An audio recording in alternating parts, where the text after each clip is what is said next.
Olá, meu nome é Bruno Manuel Oliveira Rodrigues, sou acadêmico da Unigran, estou no sexto semestre, estou cursando letras português e inglês, estou fazendo estágio supervisionado 2 em língua portuguesa, como estou vivendo em Portugal, Lisboa, estou fazendo aulas através da plataforma Zoom e hoje será a segunda aula, que segue o cronograma que foi enviado para a professora.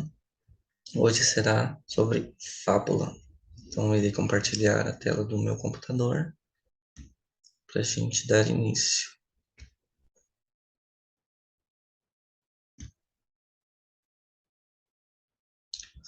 Fábula. O que é a fábula? A fábula é um gênero do tipo narrativo muito popular e apreciado por pessoas de diferentes idades. Nascida da tradição oral, estudos indicam que no Oriente, né, por volta do século V a.C., o próprio nome remete a histórias contadas do passado de geração para geração. Então aqui a gente tem um gênero literário fábula. Originalmente ele surgiu na Grécia, né, por volta de 1500 a.C., e ele vem do latim, que significa história, jogo, narrativa. Então, a fábula, nos seus primórdios, ela era só uma história oral, verbalmente, de pessoas para pessoas. Aí nós temos alguns nomes importantes sobre esse gênero fábula. Os mais importantes estão listados aqui, que é o Ésopo que deu início, né, ao inventor da fábula. Na Grécia ele era um escravo da Grécia, ele é esse daqui de cima, a imagem aqui de cima, o Ésopo. Ahn, ele era escravo e ele ficava contando histórias, né, nas praças das cidades. E isso foi passando de geração em geração. Ele era um bom contador de histórias. E muitas dessas histórias influenciaram o La Fontaine. La Fontaine é esse aqui de baixo, um francês que passou 26 anos da sua vida escrevendo fábulas, que ficaram muito famosos pelo mundo inteiro. Então, ele foi responsável por espalhar pelo mundo inteiro. O exemplo por criar, né, esse método, né, narrativo, porque a fábula é feita em prosa, narrativa, terceira pessoa. Aí o La Fontaine, o francês, ele foi difundindo o mundo afora. Aí nós temos uma figura brasileira importantíssima, o Monteiro Lobato. Esse rapaz aqui, com essa sobrancelha grudada. Muito famoso, né, pelo sítio do Pica-Pau Amarelo. Que é esse universo lúdico que ele criou. Ele também foi responsável por fazer traduções, né, de Êxodo e La Fontaine e trazer aqui a nível nacional brasileiro. Bem, vamos dar uma lida aqui nas características da fábula. Vamos entender como se cria uma fábula, como analisar uma fábula. A fábula é uma narrativa de caráter ficcional e que usa a alegoria para construir seus sentidos. Os animais, que são personagens, possuem características humanas, como a ganância, a preguiça, a inveja, a sabedoria, a astúcia. Por meio dessas características, os personagens movimentam-se e a história desenrola-se, levando à construção de um ensinamento. Considerando que a fábula pode ser contada oralmente, sabemos que há diferentes versões de uma mesma história, o que não compromete a sua função, a de levar as pessoas a refletirem sobre o comportamento na sociedade. As fábulas podem ser escritas em prosa, texto em parágrafos ou verso. Os títulos geralmente fazem referência aos personagens, né? Tempo, espaço, relacionam-se no habitat delas.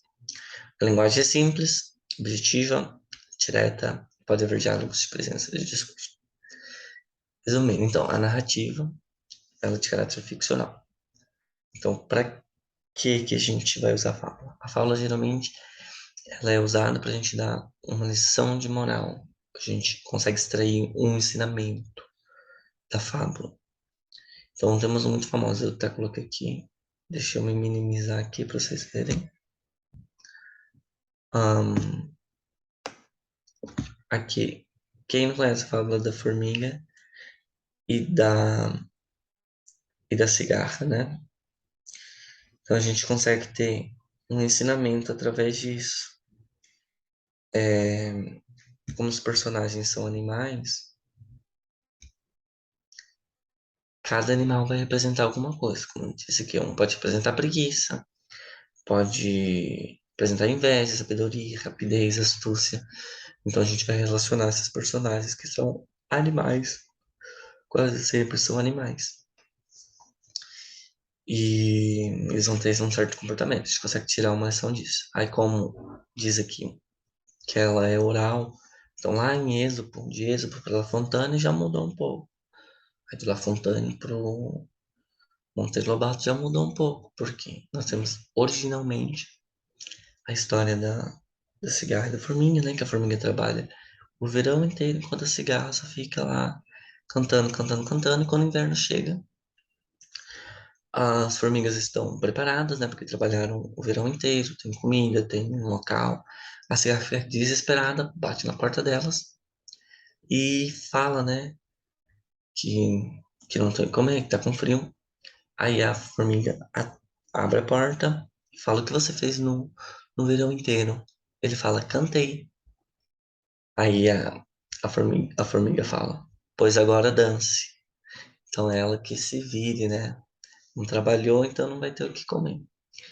Isso na versão original. Aí na versão aqui no Brasil, tem a versão que a formiga dá uma lição de moral, mas ajuda a cigarra. Mas na original, isso não acontece, tá bom? Aí sempre a gente consegue extrair um ensinamento disso. Então, é feita em prosa, né? Em terceira pessoa, perdão, em terceira pessoa.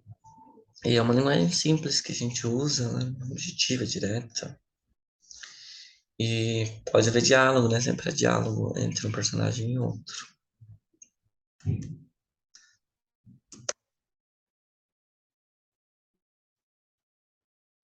Será que travou?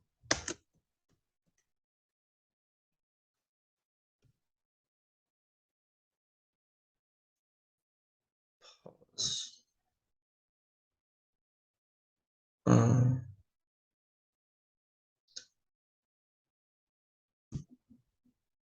vamos ver, tá dando um erro aqui, não tá passando os slides.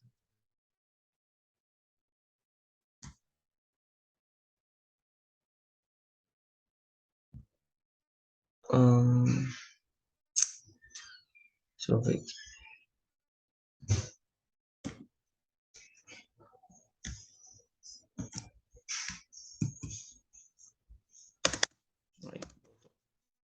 Voltando. Como que é a estrutura de uma fábula? Porque a gente pode confundir a fábula com parábolas, né? Mas a parábola, gente, ela sempre vai ser sobre pessoas. Então, diálogos de pessoas. E com dessas pessoas a gente consegue extrair um conhecimento, uma lição de moral. A gente também tem apólogos, né? Os apólogos são objetos que comunicam entre si e a partir disso a gente consegue tirar um ensinamento. Então a fábula sempre vai ser animais, a maioria das vezes. Tá, aí como que é formada uma estrutura de uma fábula? Sendo a fábula um texto narrativo, é importante lembrar-se que ela deve ter uma estrutura mínima. O que é uma estrutura mínima? Um texto ele precisa ter começo, meio e fim. Algumas têm começo, meio, desenvolvimento, fim. Então, mais a fábula como uma estrutura simples, perdão, começo, meio e fim. Então, vamos lá.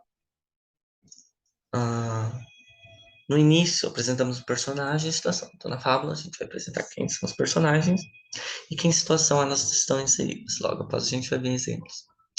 Então, a gente tem, né, No início, a gente vai apresentar cigarro, formiga e a situação que elas estão vivendo. Depois, desenvolvemos o texto em forma de personagem interagem em torno de uma situação. Mas uma vez exemplo da cigarra. Então, na história a gente tem, né, a formiga indo, voltando com comida e a cigarra lá cantando. Então, a gente está ali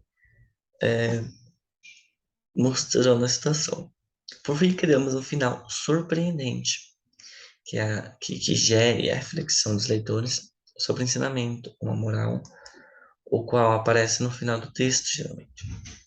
Então, a gente vai ter começo, personagens, situação que está acontecendo, a interação entre eles nesse meio, e no final ele nos surpreende e nos ensina algo, tá bom? E as temáticas são variadas, né? Ligadas às características que os animais, isso, os animais representam, por exemplo, o leão. Então, cada animalzinho que a gente fez na fábula, ele representa uma coisa que a gente já tem, inconscientemente a gente já tem. Por exemplo, aqui eu coloquei o leão, que representa força, né? Feroz, bravo, o rei, né? A gente tem a coruja, coruja, símbolo dos professores, né? De sabedoria. Aí a raposa, astúcia. Então, cada personagemzinho vai representar-nos algo. Eu trouxe um exemplo aqui pra gente ler. Por exemplo, só pra falar. Ah, muito importante também na estrutura. A gente precisa de um título, tá bom? Então, recapitulando. Para eu escrever uma fábula. Título que faça referência à história que eu vou contar. Título. Começo. Personagens, situação. Meio. Interação entre os personagens. Final. Surpreendente e que me ensine algo. Ensine algo a quem está a ler. Então aqui a gente tem a lebre e a tartaruga. A gente vai falar sobre quem? A lebre e a tartaruga. O que a gente já tem conscientemente, que a lebre é um bicho rápido e a tartaruga um bicho lento. Tendo isso inconscientemente, já analisando como é essa história, vamos ler o texto. Um dia a lebre encontrou a tartaruga e ridicularizou o seu passo lento e miudinho. Muito bem, respondeu a tartaruga, sorrindo. Apesar de seres tão veloz como o vento, vou ganhar-te numa corrida. A lebre, pensando que tal era impossível, aceitou o desafio. Resolveram entre elas que a raposa escolheria o percurso e seria o árbitro da corrida. No dia combinado, encontraram-se e partiram juntas. A tartaruga começou a andar, seu passo lento e miudinho, nunca parando pelo caminho, direito até a meta. A lebre largou veloz, mas algum tempo depois deitou-se à beira do caminho e adormeceu. Quando acordou, recomeçou a correr o mais rapidamente que pôde. Mas já era tarde. Quando chegou à meta, verificou que a tartaruga tinha ganhado a aposta e que já estava a descansar confortavelmente. Moral da história: devagar, mas com persistência, completas todas as tarefas. Então vamos analisar aqui essa fábula. Então a gente tem um título, né, que a gente já viu, e ó, de quem que é essa fábula, lá em cima, aqui, ó. Fábulas de Êxodo, tá bom? Lá na Grécia Antiga. É, a gente tem aqui no comecinho.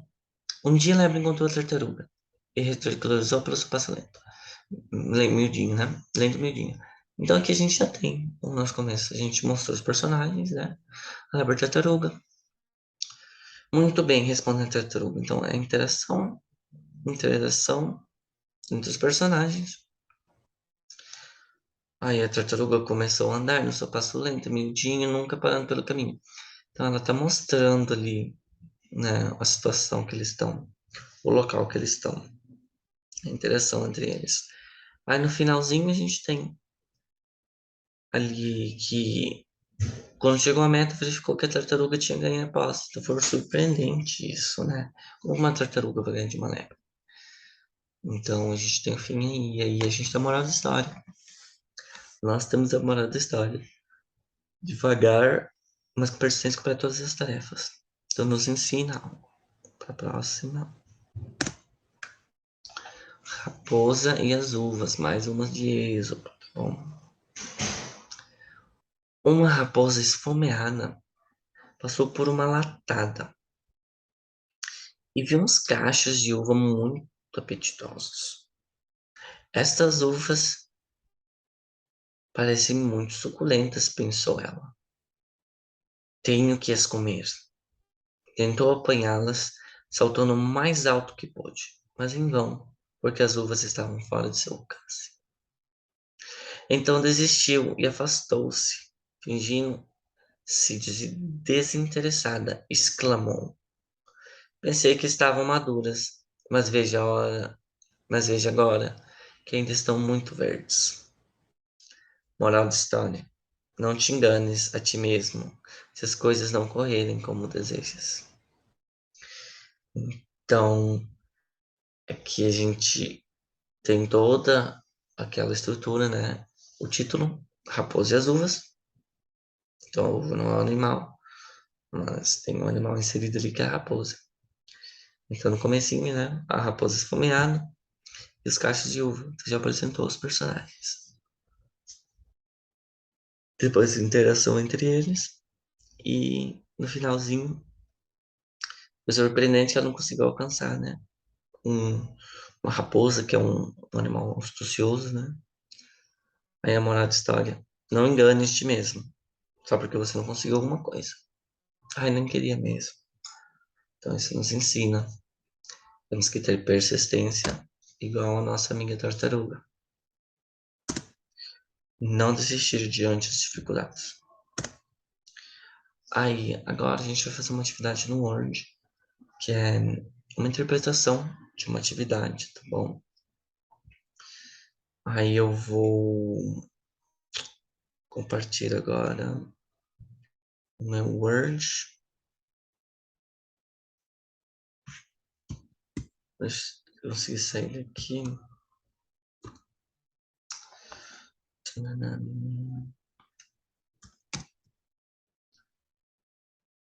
Ops, Word.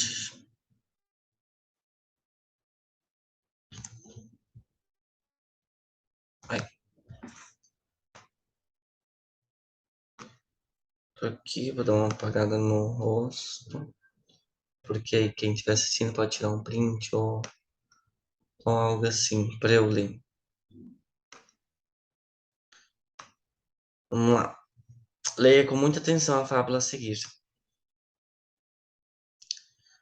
O, coli... o colibri na floresta em chamas. Certa vez, começou um grande incêndio numa floresta. Preocupados, os animais fugiam da selva em chamas.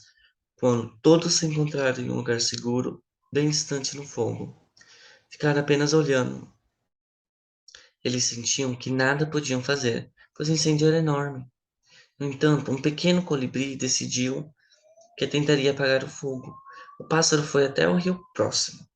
Pegou uma gota de água, sobrevoou a floresta em chamas e lançou a gota que carregava no bico. Enquanto ele ia e vinha, os outros animais lhe perguntavam: O que você está fazendo? Você não pode fazer nada, você é muito pequeno. Esse incêndio é muito grande. Alguns animais tinham um bico bem grandes e não ajudavam. Mas o colibri estava convencido que podia apagar o incêndio e continuou jogando pequenas gotas nas chamas que consumiam as árvores. Ao final, diante da floresta queimada, o colibri disse que tinha feito o melhor que podia. Se todos fizerem a sua parte, é possível salvar a floresta. Na revista Semeando, de 2009, né, página 38. Então, a gente tem a fábula.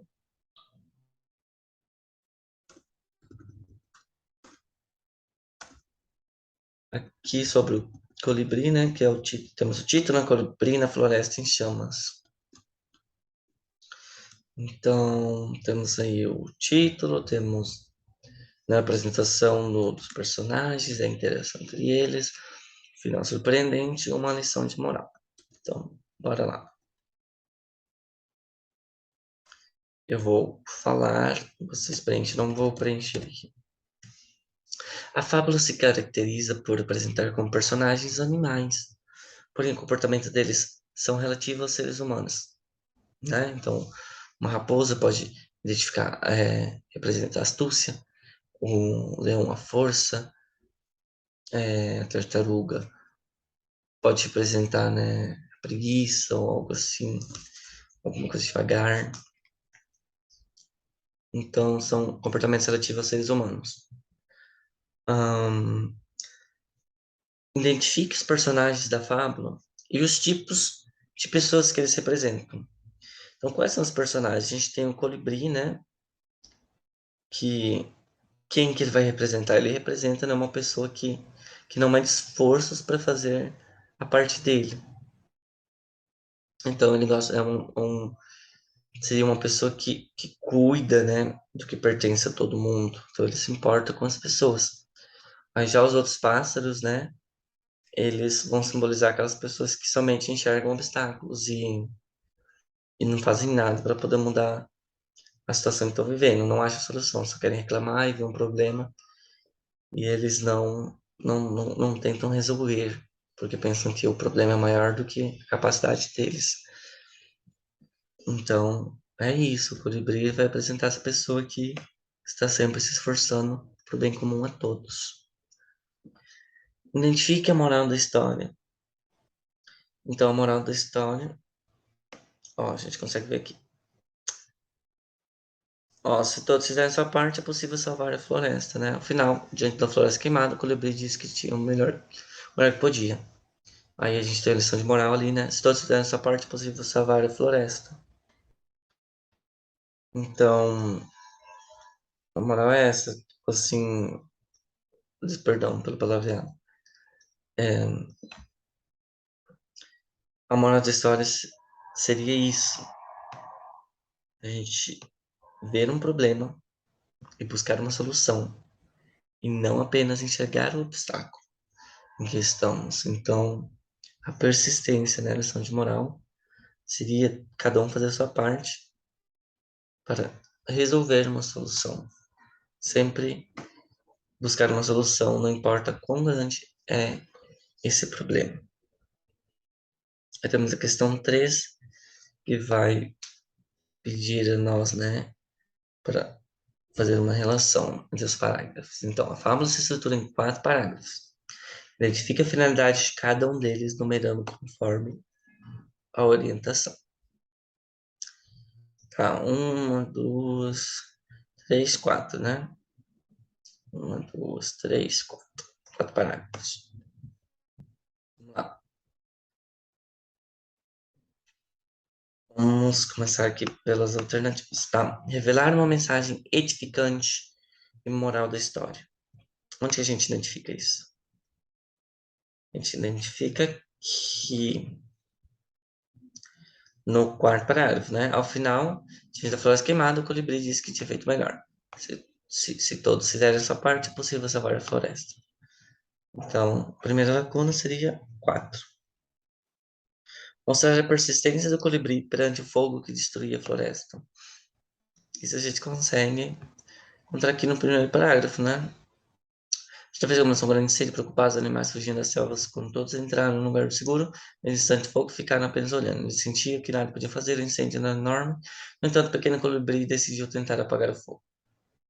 Então, aqui seria mostrar a persistência do colibri de fogo enquanto destruía a floresta.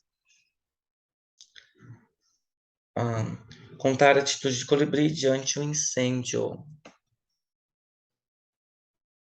A gente vai encontrar aqui, ó, a persistência dele, né? Que mesmo com ele foi até o rio mais próximo, né?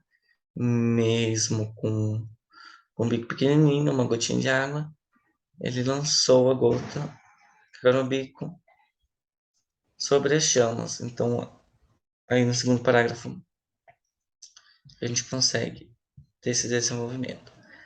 Apesar apresentar o problema que se iniciava na floresta.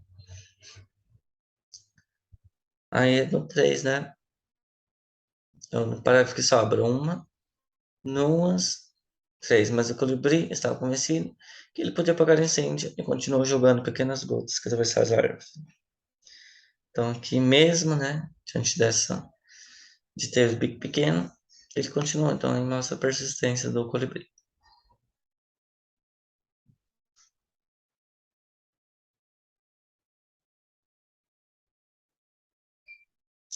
Justifica o emprego. Opa, aqui, 4. Releia esta mensagem da fábula. Você é muito pequeno e este incêndio é muito grande. Os animais tinham bico bem grandes e não ajudavam. Identifica o efeito de sentido expresso pela conjunção e, no contexto acima. Então, vamos analisar a frase, né? Em que sentido esses dois e's aqui, qual sentido eles dão nas duas frases? Será que são sentidos diferentes, iguais? Então vamos analisar. Você é muito pequeno, esse incêndio é muito grande. Então esse e aqui, ele vai dar uma ideia de adição, né?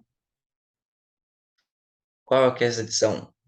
O colibri, né, ser pequeno e o incêndio ser grande.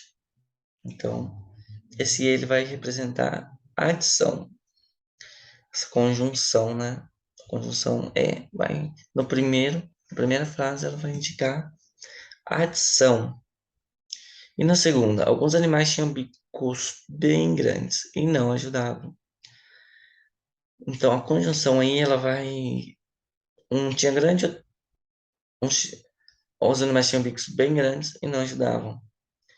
Dá uma ideia, né? Ela vai ter uma ideia assim, vai exprimir uma ideia de oposição. Quais que são essas oposições? De realidades, né? Que os animais com bico maiores que poderiam ajudar, mas não ajudaram. Tem bico grande, mas não ajudam. Então, é uma oposição. Apesar de ser, não é. Apesar de fazer, apesar de não faz. Então, essas condições representará isso. Aí justifica o emprego da aspas no texto. Vamos lá. As aspas aqui, ó. Abre aspas, fecha aspas. Mas o que isso representa num texto? Ele vai representar, né, a fala de outros personagens, para a gente poder não confundir com a fala do narrador. Então, tudo que não está aqui, certa vez começou um grande incêndio, isso o que quer indicar? Ele vai indicar a fala do. Deixa eu abrir aqui um pouquinho mais. Ele vai indicar a fala do personagem, de algum personagem, da situação, e o resto, certa vez, um incêndio começou numa floresta, então é o narrador contando, né? Narrando em terceira pessoa ali a história. E aspas é a fala de um personagem para a gente não confundir, o leitor não confundir enquanto estiver lendo. Vamos lá. Sexta e última. Foram utilizados os seguintes termos para referência ao personagem principal da fábula, o colibri, exceto termo. Vamos lá, primeiro, pássaro. Preocupados, os animais fugiam. Quando eles tocaram de seguro distante do fogo, ficaram olhando. O pequeno colibri teria. O pássaro foi até o rio mais próximo, então pássaro ele faz referência ao colibri, tá bom? Aí o pequeno colibri, acabou de ver que faz referência, né? Pequeno, aqui ó, o pequeno colibri decidiu que tentaria apagar o fogo, faz referência. Ele, será que faz referência? Ele. Pequeno, hum, enquanto ele ia e vinha, faz referência. O animal, não, não faz referência ao animal. Aqui fala outros animais, mas não referente ao colibri. Então, seria a alternativa D. São termos que foram utilizados para o colibri, exceto o animal. Então, gente, esse foi a aula de fábula. Espero que tenha ficado claro. É um gênero textual bem facinho, é muito legal de ler porque ele nos traz ensinamento, é uma leitura simples, a gente pode ler para as crianças. Estão fazendo esse são feitas críticas morais, né? Políticas, muitas vezes a fábula era usada isso nos primórdios para poder fazer, né, uma crítica social, política. Então, é isso, eu agradeço. Espero que tenham gostado. Até a próxima. Então, deixa eu fechar aqui para eu parar de gravar. Até a próxima.